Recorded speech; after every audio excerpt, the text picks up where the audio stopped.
Hey everybody, Matt here. Apologies for the hair. This is lockdown hair and can't be bothered to brush hair situation. Look at the state of me. Look at the state of me.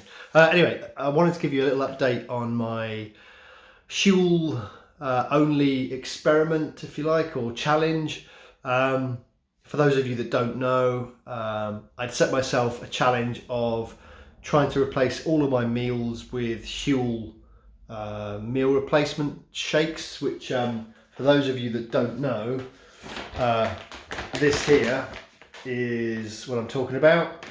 So this is a mint chocolate flavoured Huel shake. I've got vanilla and I've got berry, and they do other flavours as well. Anyway, the purpose of this experiment was to try and see if I could eradicate a persistent cough that I've had for probably 15-20 years.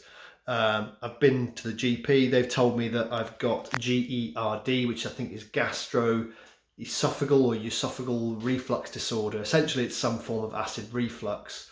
And what happens is when I'm talking like now, my vocal cords or my throat seems to kind of clog up. I often get this kind of thick, clear jelly that I cough up that prevents me from really talking properly.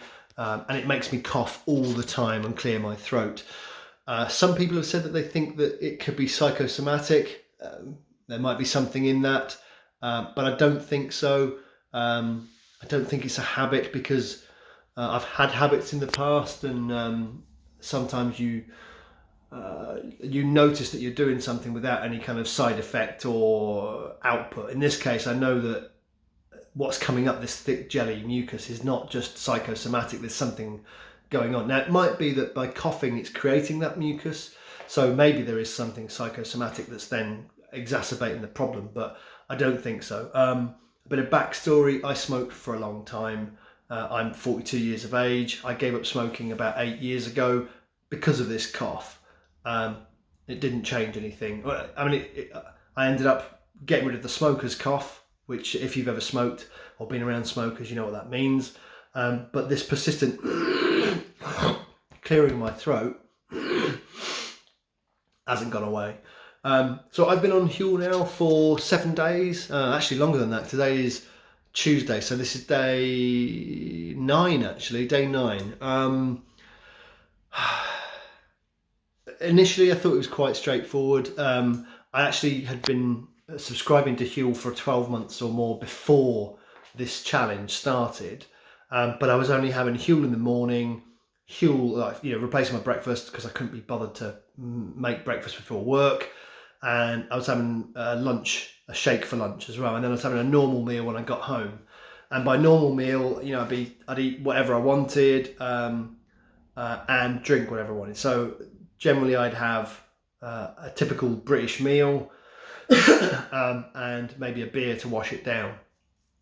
That's all stopped now. So I've actually gone. I've replaced all my meals. So I'm having breakfast, lunch, and dinner, having Huel. What I found out actually is that it's pretty dull. The 3 flavours I've got are okay, but it's not like having a normal milkshake that tastes like mint choc chip or something like that. It's all the ingredients in Huel. Look it up on their website. It's probably the easiest way to find out. But it contains the variety I've got is gluten free, so it's made of things like pea protein and so on. But essentially, it's 30% protein, 30% carbs, 30% fat, but no gluten, which I think is potentially one of the main causes of acid reflux, along with other things like chilies, tomatoes, alcohol, blah blah blah, all the good stuff. So day 9. I'm going to tell a little secret. I cheated a little bit yesterday. I had some boiled eggs, which were really good, I have to admit. But they're not exactly, although they're a complex item, in terms of what's in them and how that potentially could affect me, I'm fairly confident that's not going to affect me. I think probably it's going to be beer, spice, maybe red meat, those kind of things that potentially could be causing a problem. What else? Oh yeah. So I've also lost a little bit of weight on this. That wasn't the intention. But I've gone down, I think in about 9 days, I've lost about half a stone, something like that, maybe a little bit more. The scales I've got are a bit rubbish, so it's hard to tell. And because of lockdown, I'm not going out just to weigh myself. But I have, interestingly, with regards to the cough, I've noticed a moderate improvement, dare I say. We'll see though. I think being on Huel for a month will certainly enable me to properly work out whether it's causing this cough. And if it stops before then, great. I can then look at my diet. If it doesn't really significantly improve in a month's time, then I may extend that experiment a bit longer, because I don't know how long something like this would take to kind of, sort your body out so that it's not producing all of that mucus anymore. And to add to the other thing as well is I haven't drunk milk for years now. I drink green tea. That's the only other thing I have now is green tea and Huel shakes and the occasional boiled egg.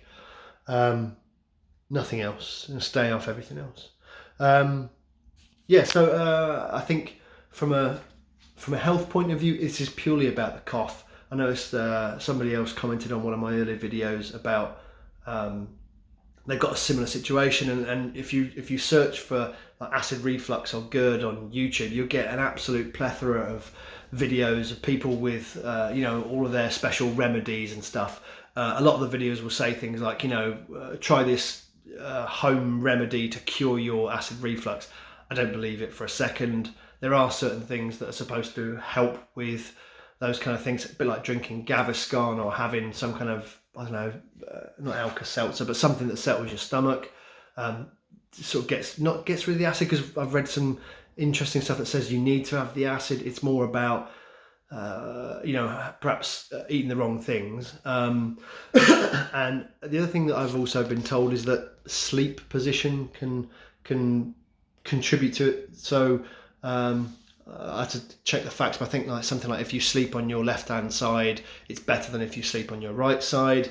I sleep on my right side, so that's a bit of a pain. But some people have said that if you elevate not just your head, but your essentially, like if you put like a wedge under your bed so that it elevated you from the waist up, that can potentially help as well. So I might just try that. Anyway, I'm waffling now. Thanks for watching. I'll keep you posted with some updates. I might even do a bit of a weigh-in at some point this week, and I'll show you on the scales what I actually weigh. I have noticed that clothes are starting to feel a little bit baggier. I feel good. I feel pretty good, to be honest. I'm not going to lie, I miss a lot of the foods that I normally can eat freely. Bacon sandwiches, yum. Sunday roast, yum. Pasta, pizza, all of that good stuff. But that's just part of dealing with this cough. I'd rather get rid of this cough. And if that means I've got to give up pizza, I'm going to cry. But I think it might be worth it. Anyway, thanks for watching. Subscribe if you want to see some more of these videos. Leave some comments down below and I'll try and get back to you as soon as I can. Appreciate you taking the time to watch me. I'm Matt, and that's that.